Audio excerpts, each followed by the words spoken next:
Hello viewers, welcome to my ART take YouTube channel. তো বন্ধুরা, আজকে আবার একটি গুরুত্বপূর্ণ ভিডিও নিয়ে চলে এসেছি। তো আজকের এই গুরুত্বপূর্ণ ভিডিওতে আমরা দেখে নেব পশ্চিমবঙ্গের বিভিন্ন ডিস্ট্রিক্টে যে আইসিডিএস রিক্রুটমেন্ট শুরু হয়েছে, তা বর্তমানে কোন কোন ডিস্ট্রিক্টে রিক্রুটমেন্ট চলছে বা কোন কোন ডিস্ট্রিক্টে রিক্রুটমেন্ট শুরু হবে এবং সিলেকশন প্রসেস কী রয়েছে, শিক্ষাগত যোগ্যতা কী, বয়সসীমা কী লাগবে, তো সমস্ত কিছু কিন্তু আমরা এই ভিডিওতে বিস্তারিত জেনে নেব। তো ভিডিওটি ভালো লাগলে অবশ্যই লাইক করো, শেয়ার করো বন্ধুদের খবরটি জানানোর জন্য, এবং কোনো কিছু জানার থাকলে অবশ্যই কমেন্ট সেকশনে গিয়ে জানাবো। তো বন্ধুরা, আমরা সরাসরি অফিসিয়াল নোটিফিকেশানে চলে এসেছি। এখানে দেখো যেটা বলা আছে, candidate are request to read the following instruction before applying for the above post. তো ক্যান্ডিডেটকে অবশ্যই অ্যাপ্লাই করার আগে এই যে পোস্টগুলো রয়েছে তার সম্বন্ধে ভালোভাবে পড়ে নিতে বলেছে। তারপর দেখো 1 নম্বরে যেটা বলা হয়েছে, পোর্টাল ফর অনলাইন অ্যাপ্লিকেশন।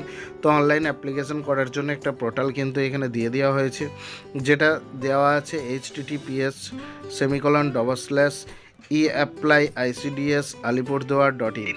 তো এই ওয়েবসাইট থেকে কিন্তু তোমরা অ্যাপ্লিকেশন করতে পারবে। তারপর দেখো 2 নম্বরে যেটা দেওয়া আছে, date and time for online application. তো অনলাইন অ্যাপ্লিকেশন করার জন্য ডেট এবং টাইম দিয়ে দেওয়া হয়েছে, ফ্রম 10টা AM অন 20/2/2024 টু 20/3/2024 5:30 PM। অর্থাৎ 10টা AM 20 তারিখের 10টা থেকে শুরু করে 20/3/2024 পর্যন্ত 5:30 পর্যন্ত কিন্তু তোমরা অনলাইনে ফর্ম ফিল আপ করতে পারবে। কলম 4-এ যেটা বলা হয়েছে, residency. A candidate applying for the shed post must B a permanent resident of the concern গ্রাম পঞ্চায়েত হোয়ার vacancy exist under the Alipurduar 2 ICDS project area. তো আলিপুরদুয়ার 2 এর আন্ডারে কিন্তু রিক্রুটমেন্ট হবে। তারপর দেখো বলা হচ্ছে, কনসিস্টিং ফলোয়িং গ্রাম পঞ্চায়েত। তো নিচে যে পঞ্চায়েতগুলোর নাম দেওয়া রয়েছে সেই পঞ্চায়েতগুলোতে কিন্তু অ্যাপ্লিকেশন শুরু হবে, যেটা হচ্ছে তাঁতপাড়া 1, তাঁতপাড়া 2, মহাকালগুড়ি, তুরতুরি এবং কোহিনুর পঞ্চায়েতে। এই candidate is concerned for the vacancy of the concern গ্রাম panchayat in which she residence. অর্থাৎ যে গ্রাম পঞ্চায়েতের বাসিন্দা হবে সেই গ্রাম পঞ্চায়েত আন্ডারেই কিন্তু সে ফর্ম ফিল আপ করতে পারবে। তারপর নিচে দেখো বলা হয়েছে, age the applicant must be the age limit 18 থেকে 35 ইয়ার্স অ্যাজ অন 1/1/2024। তো 1/1/2024 অনুযায়ী কিন্তু ক্যান্ডিডেটের বয়স হতে হবে 18 থেকে 35 বছরের মধ্যে। তারপর দেখো নিচে যেটা 6 নম্বর দেওয়া আছে, education qualification. Minimum educational qualification class 12 pass. তো অবশ্যই কিন্তু 12 পাস হতে হবে। The above noted minimum educational qualification must be proceed by the candidate on or before the date of publication of this notice. তো এই নোটিশ পাবলিশের আগে কিন্তু তার HS কমপ্লিট থাকতে হবে। তারপরে আরেকটু নিচে চলে আসবো। তো এখানে দেখো 7 নম্বরে যেটা দেওয়া আছে, ভ্যাকেন্সি ডিটেলস। তো এখানে নেম অফ গ্রাম পঞ্চায়েত, গ্রাম পঞ্চায়েতের নামগুলো দেওয়া আছে, টোটাল অফ ভ্যাকেন্সি কোন পঞ্চায়েতে কত সেটা দেওয়া আছে, কোন ক্যাটাগরির কত ভ্যাকেন্সি রয়েছে, সমস্ত কিছু কিন্তু এখানে দেওয়া আছে। তো এখানে প্রথমে দেখো তাঁতপাড়া 1-এ রয়েছে একটি ভ্যাকেন্সি, যেটা হচ্ছে UR এর জন্য, অর্থাৎ জেনারেল কাস্টের। তারপর তাঁতপাড়া 2-তে আছে দেখো একটা ভ্যাকেন্সি, সেটাও কিন্তু আনরিজার্ভ ক্যাটাগরির জন্য। তারপর মহাকালগুড়িতে রয়েছে একটি ভ্যাকেন্সি, যেটা হচ্ছে কিন্তু OBC A ক্যাটাগরির জন্য। এবার দেখো তুরতুরি জিপি, সেখানেও কিন্তু একটা ভ্যাকেন্সি রয়েছে এবং সেটা আছে EWS ক্যাটাগরির জন্য। কোহিনুর জিপিতে রয়েছে একটি ভ্যাকেন্সি, সেটা কিন্তু রয়েছে ST ভ্যাকেন্সিদের জন্য, ST ক্যাটাগরির জন্য। এবার দেখো নিচে যেটা বলা হয়েছে, number of vacancy may change, অর্থাৎ ভ্যাকেন্সি কিন্তু পরিবর্তন হতে পারে। NBতে যেটা বলা হয়েছে, candidate are request to check the category তো of the vacancy of a particular GP before applying for the post. তো ক্যান্ডিডেটকে অবশ্যই রিকোয়েস্ট করা হচ্ছে যে অ্যাপ্লাই করার আগে কিন্তু তোমরা পোস্টগুলি চেক করে নেবে। 8 নম্বরে যেটা বলা হয়েছে, documents required for online application. তো অনলাইন অ্যাপ্লিকেশন করার জন্য যে ডকুমেন্টসগুলি লাগবে, প্রথমে যেটা লাগছে রেসিডেন্সিয়াল সার্টিফিকেট। তো residential certificate issue not more than 6 month old, অর্থাৎ এই সার্টিফিকেটে কিন্তু 6 মাসের পুরনো হলে হবে না। তো সেটা আমরা নিতে পারি কার কাছ থেকে, MPর কাছ থেকে, জেলা পরিষদের সভাপতির কাছ থেকে, MLAর কাছ থেকে, পঞ্চায়েত সমিতির সভাপতির কাছ থেকে বা প্রধানের কাছ থেকে, অথবা district magistrate, ADM, ADO, SDO এদের কাছ থেকে নিলেও চলবে। তারপর দেখো বিতে বলা হয়েছে এজ প্রুফ, বার্থ সার্টিফিকেট অথবা অ্যাডমিট কার্ড, অর্থাৎ মাধ্যমিকের অ্যাডমিট কার্ড থাকলেও কিন্তু সেটা এজ প্রুফ হিসাবে ধরা হবে। সিতে যেটা বলা হয়েছে caste certificate issue by the sub divisional officer will be accepted, অর্থাৎ সাব ডিভিশনাল অফিস থেকে যেগুলো ইস্যু করা হয়েছে সেই সার্টিফিকেট লাগবে। পরে যেটা বলা হয়েছে otherwise the candidate will be treated as a general অথবা ইউআর ক্যান্ডিডেট, না হলে কিন্তু জেনারেল ক্যান্ডিডেট হিসাবে ধরা হবে। Caste certificate must be valid in respect of state of West Bengal, অর্থাৎ সার্টিফিকেটে কিন্তু ওয়েস্ট বেঙ্গল থেকে ইস্যু হতে হবে।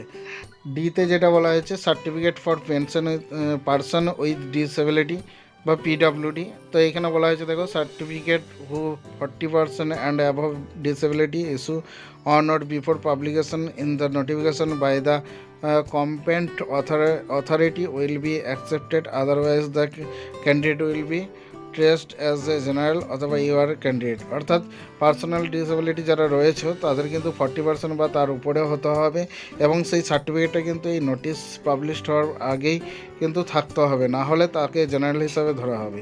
ইতে যেটা বলা হয়েছে identify proof candidate are request to put ID number of any government approve ID card, অর্থাৎ গভর্নমেন্টের যে আইডি রয়েছে Aadhaar card, PAN card, voter card, তো তার মধ্যে যে কোনো একটা নাম্বার কিন্তু পুট করতে হবে অনলাইন করার সময়।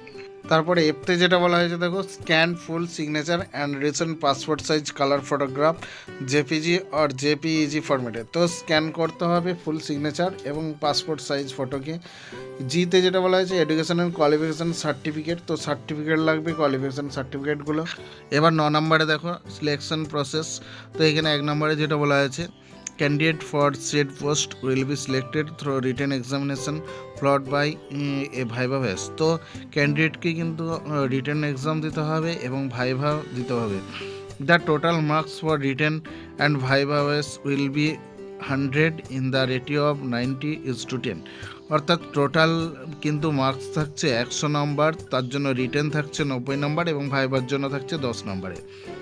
If a candidate qualified in the written examination does not appear in the viva, she will be disqualified for selection as AWH, অর্থাৎ কোনো ক্যান্ডিডেট যদি কোয়ালিফাইড হয়ে থাকে রিটেন টেস্টে এবং সে ভাইভাতে যদি না আসে তাহলে তাকে কিন্তু ডিসকোয়ালিফাইড করা হবে। There will be no qualifying marks in the viva test, তো ভাইভাতে কিন্তু কোনো কোয়ালিফাইড মার্কসের প্রয়োজন নেই।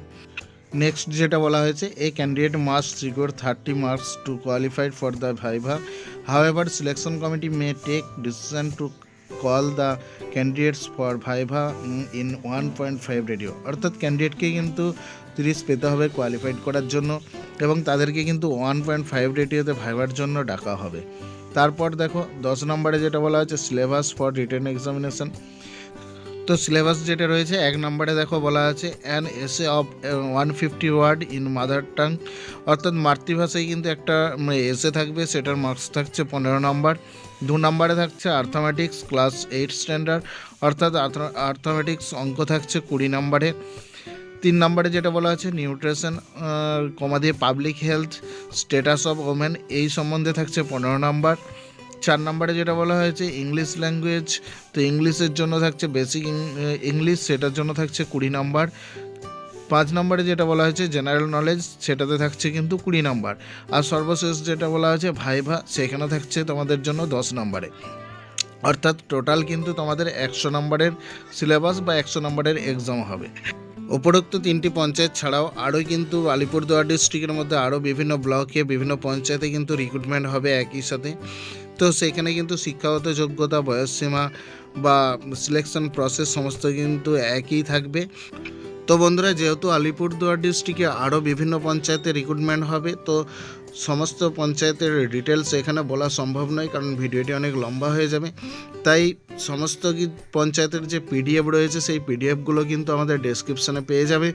তাছাড়া কোনো পার্টিকুলার পঞ্চায়েত থেকে যদি তোমরা ভিডিও পেতে চাও তাহলে আমাকে অবশ্যই কমেন্টে জানাও, আমি সেই পঞ্চায়েতের ভিডিও বানিয়ে দেবো, কত ভ্যাকেন্সি রয়েছে বা সিলেকশন প্রসেস সমস্ত কিছু জানিয়ে দেবো।